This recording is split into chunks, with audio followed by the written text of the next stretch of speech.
కడాయి పెట్టి కడాయిలో first oil వేసుకుందాం కూరకి. నూనె కొంచెం వేడైన తర్వాత చూసారు కదా లవంగాలు అలానే పట్ట ఇలాచి ఈ 3 వేసుకుందాం. అది కొంచెం క్రాకల్ అవుతుంది. జస్ట్ చూసారు కదా క్రాకల్ అయినాయి. ఇప్పుడు ఆనియన్స్ జస్ట్ ఒక 2 ఎండుమిరపకాయలు అండి.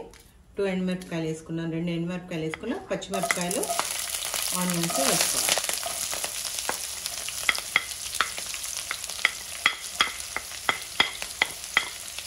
ఈ విధంగా చేసుకోండి, చాలా కమ్మగా ఉంటుంది కూర మాత్రము. ఒక్క కూరతో మొత్తం అన్నం తినేసి అంత కమ్మగా ఉంటుంది. ఇది మంచిగా దూరగా వేగింది.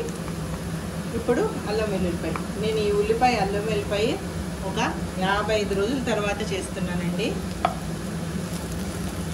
వెల్లిపాయ వేయాలి. అసలు వెల్లుల్లి వేసే కూరలు అయితే అద్భుతం. అల్లం వెల్లిపాయ పచ్చి వాసన పోయింది. ఇప్పుడు దీంట్లో ఏమేమి వేయాలో అన్నీ వేసేసుకోవాలి. మనము తగినంత పసుపు, కూరకి తగ్గ కారము, అలానే కూరకు తగినంత ఫస్ట్ కొంచెం వేసుకుందాం, తక్కువ అయితే మళ్ళీ వేసుకోవచ్చు. ఉప్పు, అలానే ధనియా పౌడరు. మాడకూడదు, సో అందుకోసం కొంచెం వాటర్ కొంచెం మంచిగానే పోసేసుకొని లిక్విడ్ లాగా అయిపోవాలి. కొంచెం పెద్ద ఒక్కసారి ఉడికొచ్చిందంటే మనము తరిగి పెట్టుకున్న సొరకాయ ముక్కలు వేసుకోవాలి. చూసారు కదా నూనె వస్తుంది పైకి, పక్కకి నూనె తేలుతుంది అంటే పచ్చివాసన పోయింది. ఇప్పుడు సొరకాయ ముక్కలు వేసుకుందాం. సన్నగా తరిగిన సొరకాయ ముక్కలు వేసేసుకుందాం. అన్నీ పడ్డాయి, ఇంకేం అవసరం లేదు. ఈ మసాలాలోకి ఇవంతా కోట్ అయ్యేటట్టు చూసుకోవాలి. సొరకాయకంతా మంచిగా పట్టుకునేటట్టు ఒక్కసారి. అరవ అయితే అద్దిరిపోతుందండి. ఇప్పుడే ఇంకా ఉడకను కూడా ఉడకలేదు. సొరకాయ ఇగురు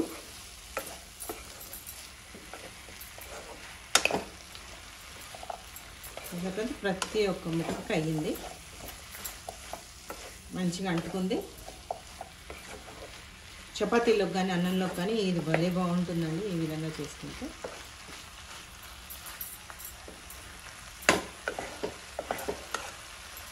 చేసి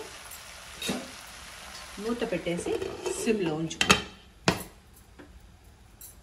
మధ్యలో ఒక్కసారి మూత తీసి కలియబెట్టుకుందాం.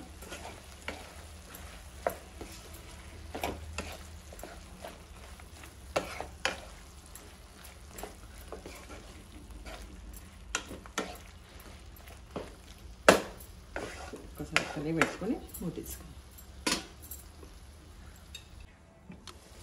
వావ్,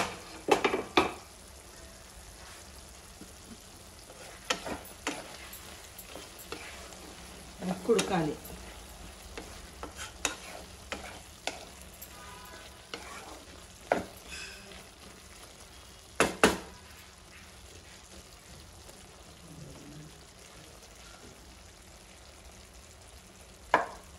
ఇంకొంచెం.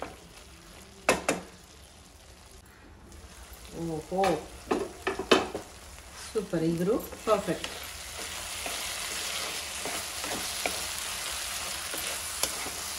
పైన కొంచెం కొత్తిమీర వేసుకుంటే సరిపోతుంది.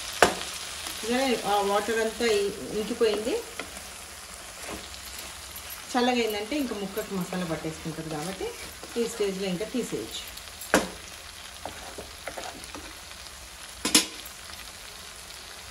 పైన కొంచెం కొత్తిమీర.